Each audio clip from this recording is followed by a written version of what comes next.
I used to be a side sleeper with my face smashed up against my pillow or my chest area being crunched together. But for about 6 months now, I've been sleeping on my back, and I'm so happy I was able to train myself to do so.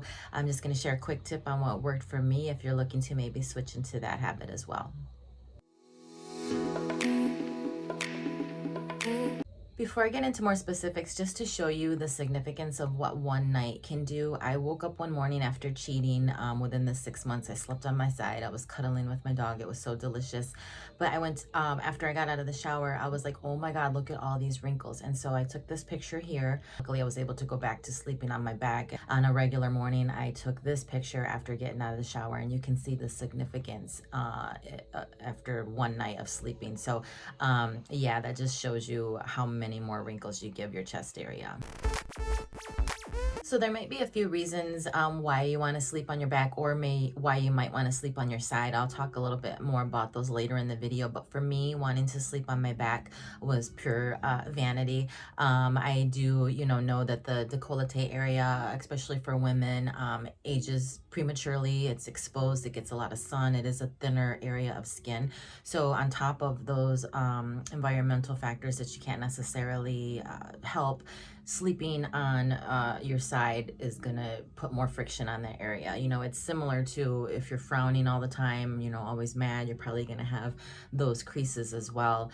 But it was more of a wake-up call when I was at a med spa, and the PA that I was meeting with told me she could tell what side of my face I slept on. And I've already been noticing jowls going on 47, so it's to be expected. Do you want to check into like a tightening treatment? There's so many options out there, but it makes sense. I mean, why do I want, I don't want to touch my face, but why would I want to like pull my face and give myself even more wrinkles than are already going to happen from collagen loss, the environment and aging? So that was my wake up call, and I decided, okay, I really want to learn to sleep on my back. And luckily, I don't have any health factors that are prohibiting me from doing so. Preparing for this video, and when I was doing more research about sleeping on your back, I did see some other tips that I didn't try. I'll share those with you in a little bit, but in short, what worked for me is I did it right after a med spa treatment. I got a microneedling with PRP injections, and they really did my face up. I got injections in my under eyes,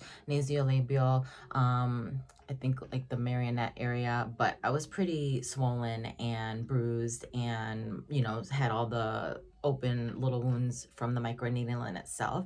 And so yeah, you don't want to be burying your face in the pillow after a treatment like that. You want to keep your head elevated as they inform you to, and just kind of let it do its healing. So yeah, after you maybe get some Botox, or if you get some fillers, or you get a laser treatment, a facial, maybe even just a regular facial, you don't want to mess up that work. You want to let it settle and do its course. And so that's a perfect timing to make yourself sleep on your back.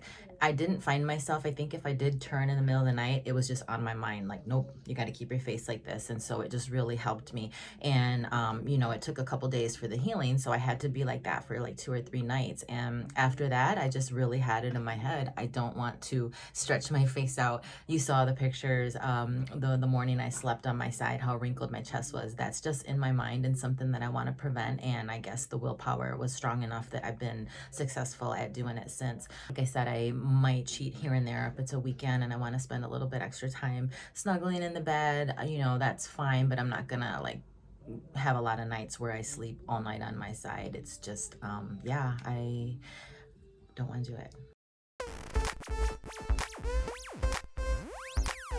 Other hacks I saw to learn how to sleep on your back, or there's things you can wear on your head, I guess, like big hair clips. So if you're gonna turn on your side, obviously that would get you in the middle of the night. Or you can put a bunch of pillows on both sides of your body. I seen one video suggest putting tennis balls in your pajama pants pockets if you do sleep with pajama pants that have pockets, and that way if you're turning, it will give you a little nudge on the sides.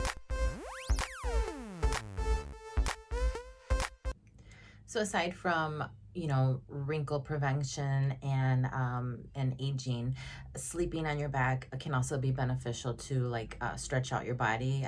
So if you think about it, you know, if you're sitting all day a lot and you go to sleep on your side, you're kind of just staying in that curled up position. Whereas if you lay on your back, it's giving your body a chance to stretch back out.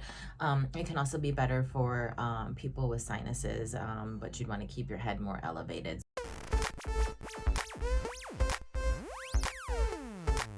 So there are circumstances where sleeping on your side might be a better recommendation for you from what I've researched. If you're pregnant, you are supposed to sleep on your side. If you have sleep apnea or you snore, sleeping on your side might be a better option. And also you're less likely to experience sleep paralysis. I have had sleep paralysis happen to me before, not in this past 6 months that I've been sleeping on my back every night, but like just random in life. And it is scary. So hopefully, you know, I don't get too many more of those experiences if ever. But yeah, sleep paralysis, you're less likely to experience sleeping on your side. And if you aren't able to sleep on your back and you are concerned about your you know, anti-aging, just do what you can to try to combat it. Obviously you always want to moisturize. I do use Retin-A on my face, so I do mix it in here and there, but SPF is important. You know, try to cover up physically when you can, and like I said, moisturize. And then, you know, as far as your face rubbing on the pillow, use silk pillowcases. That would be better as far as the tugging, and as well as bacteria and acne. So those are some things you can do, and everything else that you do as your anti-aging routine for your face. But yeah, I hope you enjoyed this video. If you found it useful, please hit like, please hit subscribe, and let me know if you have any questions down in the comments below. Have a great day.